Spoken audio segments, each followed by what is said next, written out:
നമസ്കാരം. തൊട്ട് മുമ്പിലത്തെ വീഡിയോയിൽ നമ്മളൊരു മനോഹരിയായ ഒരു ഓർക്കിഡ് വാസനപ്പൂവാണത് കണ്ടു.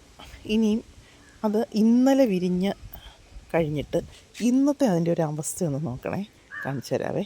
ഇതാ ഓരോ സ്പൈക്കുകളും നിൽക്കുന്ന നിൽപ്പ് കണ്ടോണേ. ഇതാ ഇങ്ങോട്ട് നോക്കൂ. അതായത് ഇന്നലെ വിരിഞ്ഞ പൂ വാടി. പൊതുവേ ഒറ്റ ദിവസമേ അത് വിരിഞ്ഞ് നിൽക്കുകയുള്ളൂ. ഇതിപ്പോൾ അത് വാടി നിൽക്കുകയാണ്. ഇവിടെ നോക്കൂ, അടുത്ത് നോക്കിക്കഴിഞ്ഞാൽ കുറേ പ്രാവുകൾ ഇങ്ങനെ നിരന്നിരിക്കുന്നത് കണ്ടോ. ഇവിടെ നോക്കൂ, ആ തലകുത്തി നിൽക്കുമ്പം ഇങ്ങനെയാണ് ആ പൂ നിൽക്കുക. അത് വാടിക്കഴിഞ്ഞിട്ട് നോക്കുമ്പോഴേ ഇത് ഡോർക്കിഡാണോ എന്നൊന്നും എന്നോട് ചോദിക്കരുത്. പക്ഷേ ഇത് കണ്ടു കഴിഞ്ഞാൽ കുറേ പ്രാവുകൾ ഒരു മരക്കൊമ്പിൽ നിരന്നിരിക്കുന്നു, വെള്ളപ്രാവുകൾ കണ്ടോ. അപ്പോൾ അതിവിശേഷപ്പെട്ട ഒരു ഓർക്കിഡ് തന്നെയാണിത്. ഇതിപ്പോൾ ഞാൻ ഞങ്ങളുടെ ഒരു ബന്ധു വീട്ടിൽ വന്നപ്പോൾ അവിടെ ഇതാ കണ്ടില്ലേ, അതിവിശാലമായിട്ട് അങ്ങനെ നിൽക്കുകയാണ്, കാണാൻ ചിക്കുന്ന തരത്തിൽ. ഒരു മരത്തിൽ, ഒരു വേപ്പ് മരത്തിൽ മുഴുവൻ ചുറ്റി പിണഞ്ഞ്, എനിക്ക് തോന്നി ഇതൊരു വർഷങ്ങളായിട്ട് ആയിട്ടുള്ള ഒരു ബഞ്ചാണിത്, ഉറപ്പാണ്. കണ്ടോ. അപ്പം ഈ ഓർക്കിഡ് എനിക്ക് തോന്നുന്നു ഇപ്പം പലയിടങ്ങളിലും ഇത് കാണാറുണ്ട്, പല വീട്ടുകളിലും കാണാറുണ്ട്. പക്ഷേ ഇതിൻ്റെ പ്രത്യേകതയോ ഇതിൻ്റെ സുഗന്ധമോ ആരും ശ്രദ്ധിച്ചു കാണില്ല. കാരണം നമ്മുടെ പാരമ്പര്യത്തിലും ആയുർവേദ ചികിത്സകളിലും ഇതുപോലുള്ള ഒരുപാട് ഓർക്കിഡുകൾ ചികിത്സയ്ക്കായിട്ടും പല രോഗങ്ങൾക്കും ഉപയോഗിക്കുന്നുണ്ട്. പിന്നെ മരവാഴ എന്ന് പറഞ്ഞ ഒരു അത് ഞാൻ പിന്നീട് കാണിച്ചു തരാം. അതും ഒരു ഓർക്കിഡാണ്. ഓർക്കിഡുകൾ പൊതുവെ വിഷവാഹികളാണെന്ന് നമ്മൾക്ക് തോന്നുന്നെങ്കിലും ഒരുപാട് ഔഷധ പ്രാധാന്യമുള്ള ഓർക്കിഡുകളും നമ്മളുടെ ഇടയിൽ ഉണ്ട്.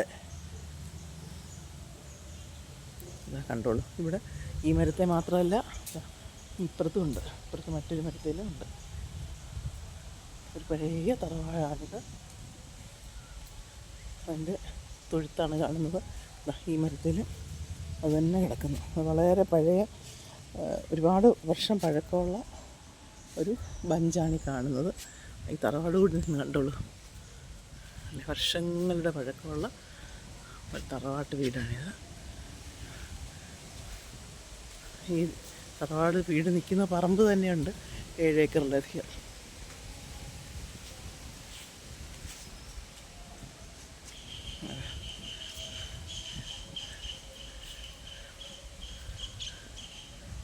മറ്റൊരു വശമാണ് തറവാടിൻ്റെ തെക്ക് വശം.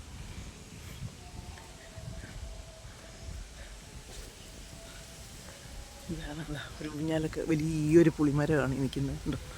ആകാശം വിട്ട് ഇതാ ഞാൻ മുമ്പ് പറഞ്ഞ മരവാഴ എന്ന് നമ്മൾ വിളിക്കുന്ന ഇതൊരു ഓർക്കിഡാണ്.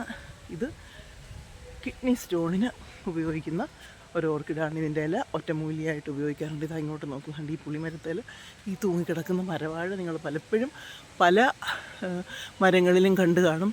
പല പാരമ്പര്യ വൈദ്യന്മാരും ഇത് ഉപയോഗിക്കുന്നുണ്ട്, കാണാമെന്ന് വിശ്വസിക്കുന്നു. ഇതാ നോക്കൂ, കാണുന്നുണ്ടോ? കാണുന്നുണ്ട്. യെസ്, ഇതാ ഇത് തന്നെ.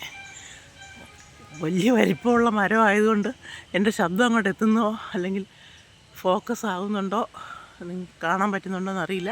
വളരെ കോമണായിട്ട് കാണുന്നതാണ്, പക്ഷേ ഇത് ദിവ്യൌഷധമാണ്. അപ്പോൾ നമുക്ക് വീണ്ടും കാണാം മറ്റൊരു വീഡിയോയുമായിട്ട്. ഇതിൻ്റെ ഔഷധ പ്രയോഗമൊന്നും ഞാനിപ്പോൾ പറയുന്നില്ല, കാരണം ഇതൊക്കെ ഈ യൂട്യൂബിൽ ഇഷ്ടംപോലെ കള്ളനാണയങ്ങളുണ്ട്. ഇതൊക്കെ കണ്ട ആരെങ്കിലുമൊക്കെ എടുത്ത് വേണ്ടാതെ പ്രയോഗിച്ചു കഴിഞ്ഞാൽ നമ്മളൊന്നും ഇതിന് ഉത്തരവാദിയില്ല. കാരണം ഇതിന് കൃത്യമായ പഥ്യവും കൃത്യമായ ചിട്ടകളോടും കൂടി മാത്രമേ ഇങ്ങനെയുള്ള ഒറ്റമൂലികളൊക്കെ ഉപയോഗിക്കാവുള്ളൂ.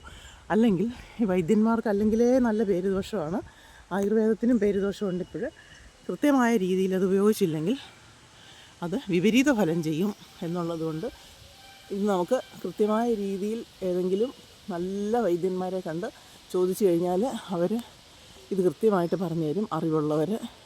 അല്ലാതെ വെറുതെ കണ്ട് പരസ്യം കണ്ടോ അല്ലെങ്കിൽ യൂട്യൂബിൽ കണ്ടോ ഒന്നും പോയി നോക്കിയിട്ട് കാര്യമില്ല.